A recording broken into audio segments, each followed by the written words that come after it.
அல்லாஹ் என்றால் யார்? படைத்த இறைவனை திருக்குர்ஆன் அரபி சொல்லான அல்லாஹ் என்ற வார்த்தையால் குறிப்பிடுகிறது. அகில உலகையும் படைத்து பரிபாலித்து வரும் ஏகனாகிய இறைவனை குறிக்கும் சொல்லே அல்லாஹ் என்பது.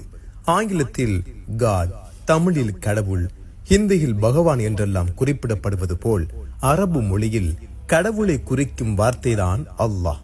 எனினும் மற்ற மொழி வார்த்தைகளோடு ஒப்பிடும் போது இவ்வார்த்தைக்கு ஓரிரு தனிச்சிறப்புகள் உள்ளன.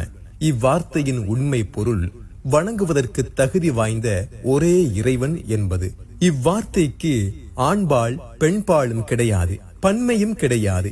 எப்போதும் இது உரிமையிலேயே விளங்கும். உதாரணமாக ஆங்கில வார்த்தை காட், காட்ஸ், இறைவன், இறைவி அல்லது கடவுள், கடவுளர்கள் என்றும் பகவான், பகவதி என்றும் பன்மைக்கும் பாலுக்கும் ஏற்றவாறு மாறுவது போல் அல்லாஹ் என்ற வார்த்தை ஒருபோதும் சிதைவதில்லை.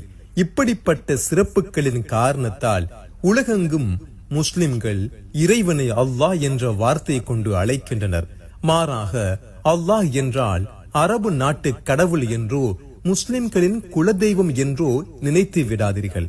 அந்த இறைவனை பற்றி மனித மனங்களில் எழக்கூடிய சந்தேகங்களுக்கெல்லாம் திருக்குர்ஆன் பதிலளிக்கிறது. இறைவன் ஒருவனை தவிர வேறில்லை, இறைவன் ஒருவன் மட்டுமே என்பது பற்றி நமது பகுத்தறிவு என்ன சொல்கிறது?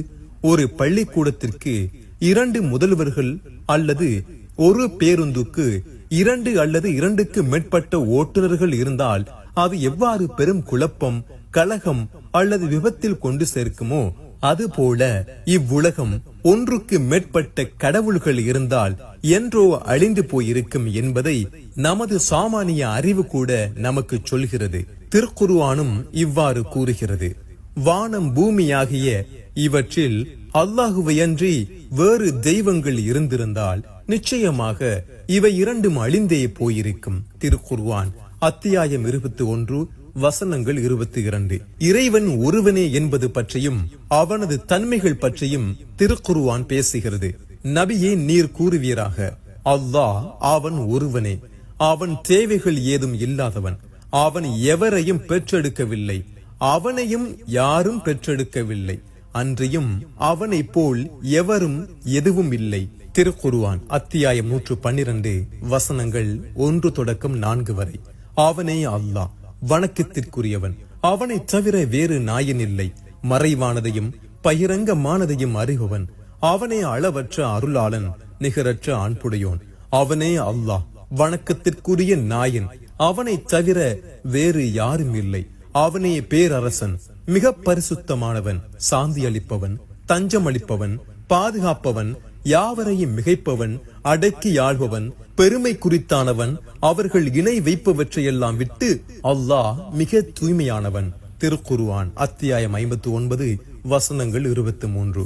அவன்தான் அல்லாஹ், படைப்பவன், ஒழுங்கு படித்து உண்டாக்குபவன், உருவம் அளிப்பவன். அவனுக்கு அழகிய திருநாமங்கள் இருக்கின்றன. வானங்களிலும் பூமியிலும் உள்ளவை யாவும் அவனையே தஸ்பீஹ் செய்து துதி செய்கின்றன. அவனே யாவரையும் மிகைத்தவன், ஞானம் மிக்கவன். வணக்கத்துக்கு உரியவன் யார்? மனிதர்களே, நீங்கள் உங்களையும் உங்களுக்கு முன்னிருந்தோரையும் படைத்த உங்கள் இறைவனையே வணங்குங்கள். அதனால் நீங்கள் தக்வா, இறையச்சமும் தூய்மையும் உடையோராகலாம். அவன்தான் கர்ப்ப கோளறைகளில் தான் நாடியபடி உங்களை உருவாக்குகின்றான். அவனை தவிர வணக்கத்திற்குரிய நாயன் வேறில்லை. அவன் யாவரையும் மிகைத்தோனாகவும் விவேகம் மிக்கோனாகவும் இருக்கின்றான். திருக்குர்ஆன் அத்தியாயம் 3 வசனங்கள் 6.